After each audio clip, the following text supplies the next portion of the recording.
Okay, we're going to talk about the 5 lies that listing agents promote in order to get a listing. My name is Bill Tierney, and I'm with Michelle Leonard Real Estate here in Cohasset, and I just came across, a list of, the 5 lies that people or agents will tell to get a listing. I'll go through them in order and kind of refute them a little bit. The biggest and the most common is, I can get you the best price for your house. Well, whoop-de-doo, because guess what? If that buyer, who, unless the listing agent has exclusive rights to all the buyers in buyer land, if that buyer's in the market and you put your home in MLS, that buyer's going to see that and they're going to call an agent, me, or somebody else to come see the house. And you're going to get the best price. If you don't put your house on the market, or you try to do it off market and you don't let it bubble up into an auction situation, then you may not get the best price. But if you put your house in the market and the buyer who wants to pay the most for it, he or she's going to see it, and you're going to get it. That's always followed up by, I have buyers for your home. Yeah, all right, so let's just talk about a couple of nuances in that.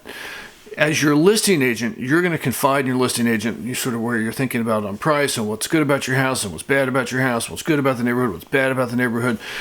Do you want that agent turning around and going to his or her buyer and saying, hey, look, I know he'll take extra. They really don't like this, so you can kind of offer that.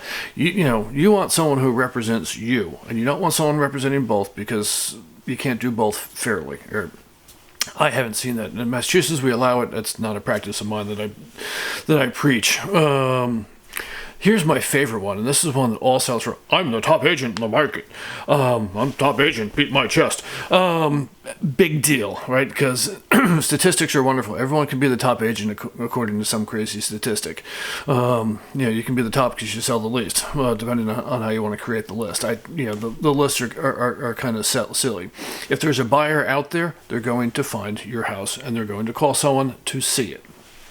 And the other thing about top agents is, they have lots of listings. They have a lot going on. And what I'm going to say is, if you're not that top agent's top listing, how do you feel about being second fiddle? Because that's where you're going to be. You want to be an agent's number one priority. I'm not always saying go down, to the 5th quintile slacker agent, but find someone who knows your house and your price point and traffic's in your price point, because you will end up much better off than being with the top agent. This is a new phenomenon, or not so new, but a lot of firms, have this special pool of buyers. It's just a lot of garbage to me.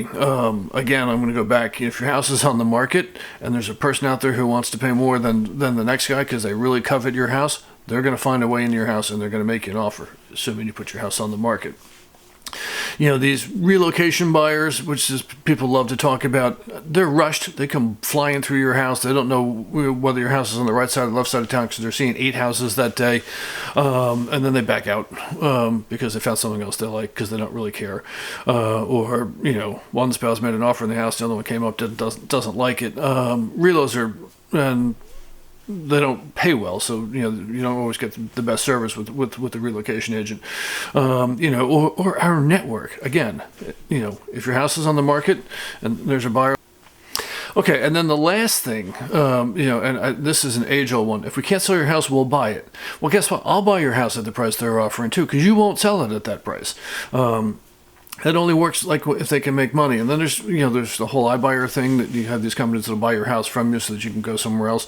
Take a look at the price, and take a look at the success rate, because there's a company called Open Door and their stock is like 15 cents now. And Zillow, the big behemoth in real estate, they tried it and lost their shirt and they got out of the business. So, we'll buy it if we can't sell it mantra is just a load of garbage. Anyway, so those are my 5, lies that people propagate in real estate, and as a home seller, you should be pretty much aware of that and how you fit into it. Love to talk to you more about it. If you like my videos, please give me a like, follow, or subscribe, depending on where you're seeing this. And let's make it a good week, and look forward to chatting with you soon. Thanks.